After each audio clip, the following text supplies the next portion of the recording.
Bismillahirrahmanirrahim. Assalamualaikum warahmatullahi wabarakatuh. Alhamdulillahirabbil alamin. Wassalatu wassalamu ala asyrafil anbiya'i wal mursalin wa ala alihi washabihi rasulillahi ajmain. Rabbi shrah li sadri wa yassir li amri wahlul 'uqdatam min lisani yafqahu qawli. Alhamdulillah, puji syukur kita ucapkan kehadirat Allah Subhanahu wa taala yang sampai hari ini Allah masih memberikan kesehatan kepada kita semua. Salawat dan salam kepada Nabi Allah Muhammad sallallahu alaihi wasallam. Allahumma shalli ala Muhammad wa ala ali Muhammad. Uswatun hasanah buat kita semua, contoh suri tauladan hidup untuk seluruh umat manusia.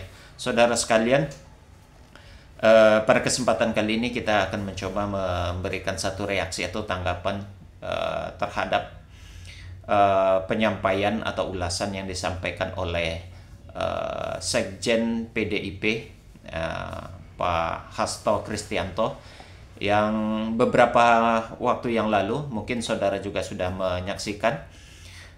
Beliau menyampaikan satu pernyataan ataupun ya membongkarlah dalam hal ini saudara, membongkar hal yang sebenarnya terjadi terhadap perhelatan politik di negara kita pada beberapa waktu belakangan ini. Pernyataan yang beliau sampaikan itu melalui kanal YouTube podcast Akbar Faisal ya, di mana beliau membongkar di situ ada beberapa hal penting berkaitan tentang perjalanan politik yang tadinya bermula dari kegiatan yang berkaitan dengan pilpres kemarin sampai kepada pilkada ini. Seperti apa penyampaian beliau? Sejenak mari sama-sama kita refresh, mengingat ataupun mengulang kembali apa yang disampaikannya. Seluruh aparat penegak hukum itu kan di bawah kendali kekuasaan. Oke. Kita ingat kasus, mohon maaf saya sebut Ketua Umum Golkar Pak Erlangga Hartarto. Itu kan juga menggunakan pressure dari kejaksaan. Kemudian KPK juga digunakan sebagai pressure dalam kepentingan politik. Kan cukup banyak.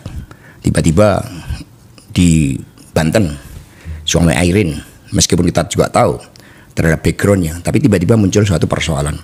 Kader-kader PDI Perjuangan begitu banyak tekanan. Di Sulawesi Utara itu Partai Coklat yang bermain, sama dengan di Jakarta, di Jawa Timur, di Sumatera Utara, itu Partai Coklat itu super powerful karena mereka punya agenda-agenda politik terhadap apa? Aliansi kekuasaan sang raja dengan Jokowi. Dan sebelumnya kan sudah terjadi prekondisi. Saya masih ingat Anies Baswedan. Ketika Anies Baswedan itu dikriminalisasi, itu Pak Presiden Jokowi berbicara dengan saya. Seperti apa? Beliau sangat khawatir terhadap munculnya Anies Baswedan.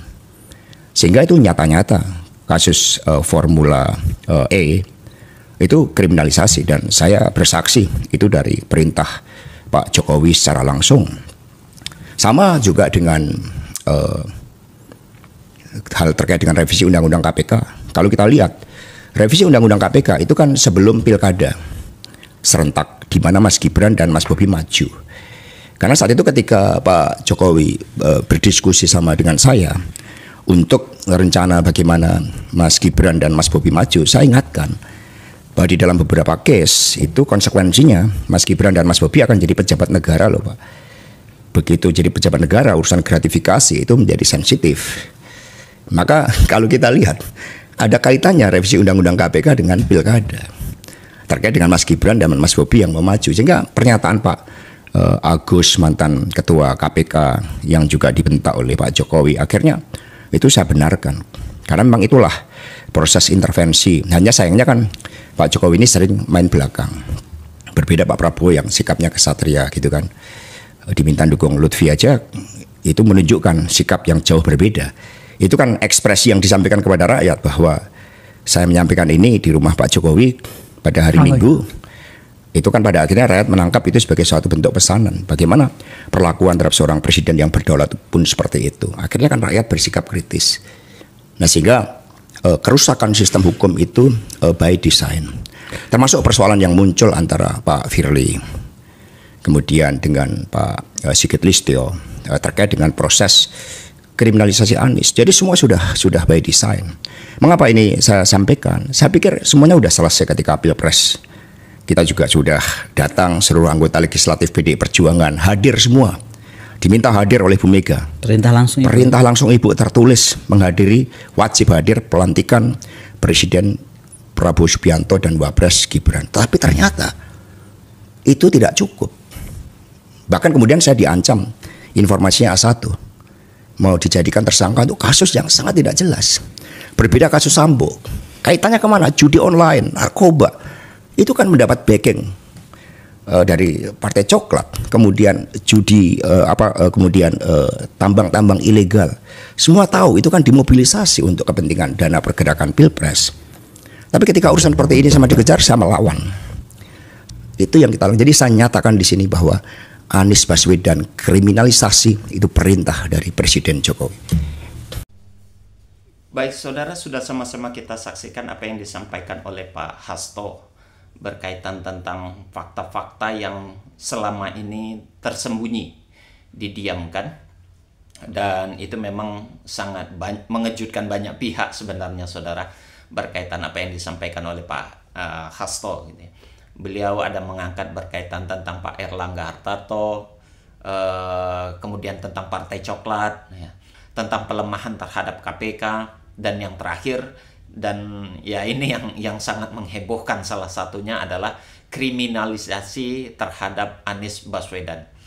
Saudara sekalian, sebelumnya saya disclaimer terlebih dahulu bahwasanya saya menyampaikan ini bukan karena ingin berpihak terhadap salah satu pihak, bukan begitu ya. Saya tidak memihak kepada kelompok manapun dan kepada individu manapun, kepada perorangan manapun, tidak. Kita hanya mencoba untuk berbicara secara netral saja berkaitan perhelatan politik yang ada di negara kita ini. Ya, pertama, satu sisi ini cukup baik, sangat baik bahkan ya, sangat baik apa yang disampaikan oleh Pak Hasto Kristianto selaku Sekjen PDIP, di mana beliau berani membuka fakta yang sebenarnya tentang apa yang dilakukan oleh Pak Jokowi ya. Banyak hal yang dilakukan itu hanya sebahagian mungkin yang disampaikan oleh Pak Hasto Kristianto. Saya yakin masih banyak lagi. Karena 10 tahun Pak Jokowi ini adalah bahagian daripada PDIP itu sendiri. Jadi tidak mungkin hanya itu saja. Ya, tidak mungkin hanya itu saja fakta-fakta yang disembunyikan, yang diungkapkan oleh Pak Hasto Kristianto. Pasti masih ada lagi fakta yang lainnya. Hanya saja, saudara sekalian, yang menjadi pertanyaan secara entah itu secara saya pribadi individu ataupun mungkin masyarakat juga akan ada menimbulkan pertanyaan hal yang sama. Pertanyaannya, kenapa baru sekarang itu diungkapkan? Ya, kenapa itu baru sekarang diungkapkan? Apakah itu bertujuan karena memang ingin membersih-bersih atas demokrasi atau ingin membersihkan demokrasi, konstitusi dan segala macamnya, atau karena ada dendam politik ya? Karena memang kita ketahui, saudara, saat ini kan hubungan antara PDIP ya dan Pak Jokowi sendiri tidak berjalan dengan baik, atau tidak ya, chemistry-nya sudah tidak lagi berhubungan dengan baik begitu ya. Saling sikut, saling menikam, saling menjegal dan lain sebagainya lah, intinya gitu. Jadi andai saja tidak terjadi permasalahan secara internal di kubu PDIP dengan Pak Jokowi, apakah ini akan terungkap? Apakah ini juga akan disampaikan ke publik begitu ya? Nah, itu yang menjadi pertanyaannya. Sehingga apa yang dilakukan oleh Pak Hasto ini justru menimbulkan pertanyaan, apakah ini benar ingin membersihkan dan menyelamatkan demokrasi dalam hal ini, atau karena ada dendam politik yang belum tersampaikan. Apalagi sebagaimana yang kita ketahui, Pak Hasto sendiri kan menjadi salah satu target ya, menjadi salah satu target atas korban politik yang dilakukan oleh Pak Jokowi begitu. Dia akan ditersangkakan, bahkan akan dipenjarakan, akan dipidanakan dalam hal ini begitu. Nah, ini yang menjadi pemikiran kita bersama. Andai saja tujuan Pak Hasto itu sendiri ingin bersih-bersih atau ingin membersihkan, ingin menyelamatkan, atau apakah itu namanya menyelamatkan demokrasi ini dari cengkeraman Jokowi, sebaiknya jangan hanya itu saja yang diungkap. Saya yakin sekali lagi masih banyak hal-hal yang disembunyikan, yang tersimpan, ya. Karena 10 tahun itu bukan waktu yang pendek, bukan waktu yang singkat dalam proses satu hubungan begitu ya. 10 tahun pasti banyak yang terjadi, banyak peristiwa-peristiwa yang didiamkan. Nah, ini perlu diangkat kembali. Kalau memang bertujuan ingin membersihkan demokrasi kita dari dinasti politiknya Jokowi, ya itu harus diungkapkan siapa sebenarnya Pak Jokowi, biar masyarakat Indonesia juga tahu, dan orang-orang yang berada di lingkungan dia juga perlu menyadari akan hal itu begitu. Nah, makanya pertanyaan itu yang perlu kita angkat. Apakah yang dilakukan oleh Pak Hasto ini ingin menyelamatkan demokrasi atau ingin melampiaskan dendam politiknya?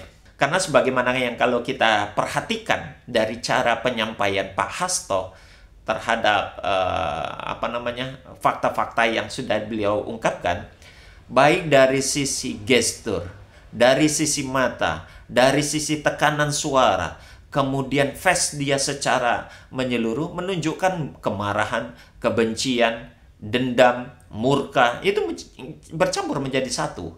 Jadi kekhawatiran yang ada dalam penilaian terhadap ini adalah, ya beliau mengungkapkan itu karena ada dendam politik yang belum tersampaikan. Jadi itu perlu diungkap dan perlu rasanya disampaikan menurut beliau. Nah, ini yang menurut saya saat ini Pak Hasto berada antara menyelamatkan demokrasi atau ingin menyalurkan dendam politiknya.